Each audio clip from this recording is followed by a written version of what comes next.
mungkin karena kita anak yatim atau istilahnya orang nggak punya dulu. Sekarang sih nggak punya juga sih. nggak bukan orang punya ya. Ya itu karena itu mungkin mereka kasihan jadi nggak di anu sih, nggak di atau dipermasalahan lah. Kalian tuh udah ketakut ya, bukan main. Makan aja dulu nasi basi.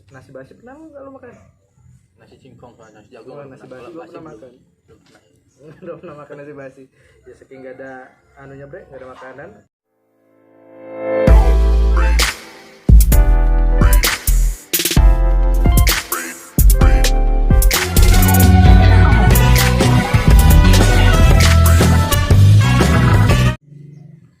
Halo guys, sekarang kita di sini di Cai Channel Cerita Anak Yatim, dimana di video Cai Channel ini akan terdapat hiburan dan juga edukasi mengenai cerita-cerita anak yatim.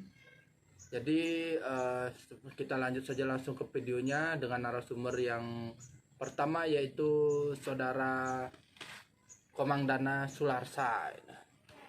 Oke, kita langsung saya berbincang-bincang dengan saudara Komangdana Sularsa yang tentunya pastinya anak yatim ya bro ya.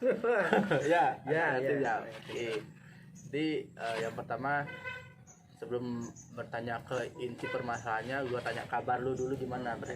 Sehat ya, kabarnya sehat. Lu dari mana sih?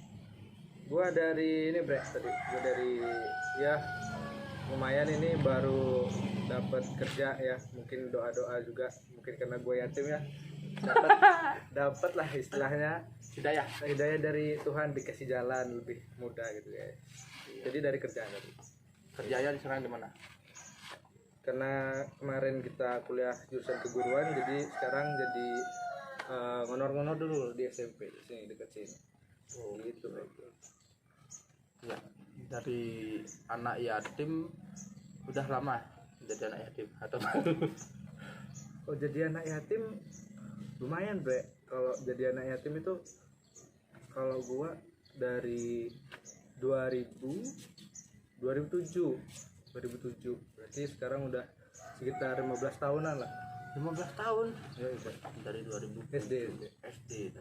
Nah, apa namanya, tentu kan ada sesuatu yang berbeda itu bre, dari kita yang tadinya ada orang tua lengkap, terus tiba-tiba apa namanya, orang tua kita itu tinggal satu, ibu saja. Itu perasaan yang berbeda, itu apa yang lo rasakan?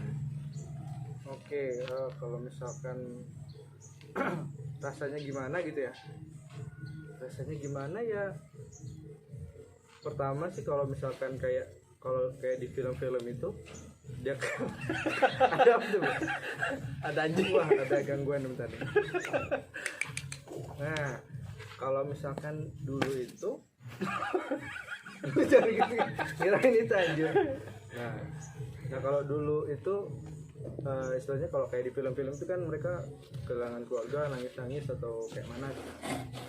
Tapi kalau gua itu karena mungkin masih kecil ya, SD atau gimana, pulang itu kayak di film-film tuh ceritanya kan, kayak pulang sekolah ada bendera kuning di rumah, masuk ya nggak tahu ini ngapain kan gitu. Habis itu ternyata bapak meninggal gitu kan. Bapak meninggal ya karena istilahnya dulu bapak juga sering apa namanya, kerjanya kan ngerantau gitu ya. Jadi di rumah juga nggak terlalu sering lah gitu. Jadi tambah juga kita anak kecil, kita nggak tahu apa-apa. Jadi ya terus bapak nggak ada, tinggal ibu aja. Terus kalau misalkan ditanya susahnya, mungkin karena cuma punya ibu ya. Waktu itu belum sekarang ibu ini kan ngajar. Kalau dulu kan masih petani, itu sebagai seorang wanita kalau untuk disuruh nyawah bertani itu kan istilahnya kayak dulu nyangkul sendiri. Dulu kan apa, duit buat buruh itu, kita nyawa buruh tuh nggak ada kan, jadi kita kerjain sendiri. Jadi dari ibu itu kalau misalkan nyawa itu ya nyangkul sendiri, bikin tandurannya sendiri, yaitu berat di ibunya sih. Kalau kita kan masih kecil nggak tahu apa. Tapi kalau sekarang udah gede ya lumayan kerasa. Misalkan kayak kita daftar sekolah aja lah, SMA atau kuliah gitu, yang lain diantar bapaknya, yang lain diurusin bapaknya gitu kan. Kalau kita enggak, kita yang ngurus sendiri gitu.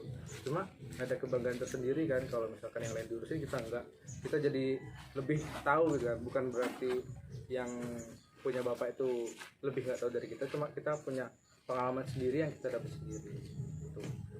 Ada untungnya ada lebihnya sih berarti gitu. Untung dan lebihnya ya. Iya. Enggak, kita kan tadi kan yang apa namanya, yang gua tangkep itu saat lu bilangnya tadi apa namanya, kita tuh belum ngeh gitu. Nah setelah lu ngeh itu pas kapan tuh ngeh bahwa wah ternyata peran seorang bapak itu sangat berharga dalam hidup kita. Lu tahu kalau orang-orang itu sedih gitu loh setelah orang itu ibaratnya kayak gua nih kan, kayak gua ini udah gede nih, udah gede ditinggalin sama bapak itu rasanya sedih banget dulu karena banyak sekali ibaratnya kenangan-kenangan yang terukir lah gitu. Iya. Nah, kalau lu tuh ngehnya itu kapan tuh? Oh ternyata seorang bapak itu sangat berperan dalam hidup saya gitu. Nggak sedihnya, jadi ada rasa sedihnya itu, ada kekurangannya itu kapan? Tadi kan awalnya kan belum tahu karena kita masih kecil. Nah setelah remaja ataupun naik dewasa itu apakah ada perasaan sedih atau gimana gitu? Kalau melihat Kalau teman-teman diomongin sedih, sebenarnya kok udah lama banget. Sedih sih ya sedih, cuma nggak terlalu kan, karena istilahnya masih kecil, nggak inget apa-apa gitu. Istilahnya sampai sekarang pun namanya kayak kemarin aja kita ngelakuin apa kan udah agak lupa. Cuma yang dulu waktu sudah meninggal itu ya masih ingat. Cuma kan apalagi udah 15 tahun ini kan, ya sedih aja gitu. Ya udah gitu. Terus sedih-sedihnya itu kalau ya lagi pas itu yang tadi gue bilang itu, kalau misalkan melihat anak lain tuh diurusin bapaknya gitu kan, ya kita nggak ada gitu. Jadi kayak apa namanya, ngurus sendiri gitu kan. Yang lain tuh ada yang diandelin gitu, kita nggak ada gitu. Itu berasa sih.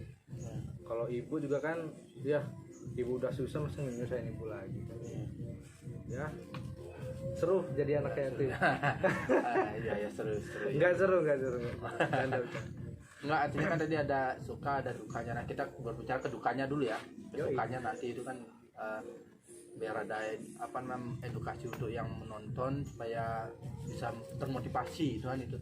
Nah untuk dukanya itu sendiri dari ibu nih, perlakuan ibu apa ada perbedaannya saat ada bapak ini masih hidup sama setelah bapak tiada, itu perlakuannya sama atau ibaratnya apa ibu jadi lebih galak karena kan sensitif gitu, sensitif pada bagaimana gitu, karena dia yang sekarang jadi tulang punggung keluarga waktu itu kan gitu.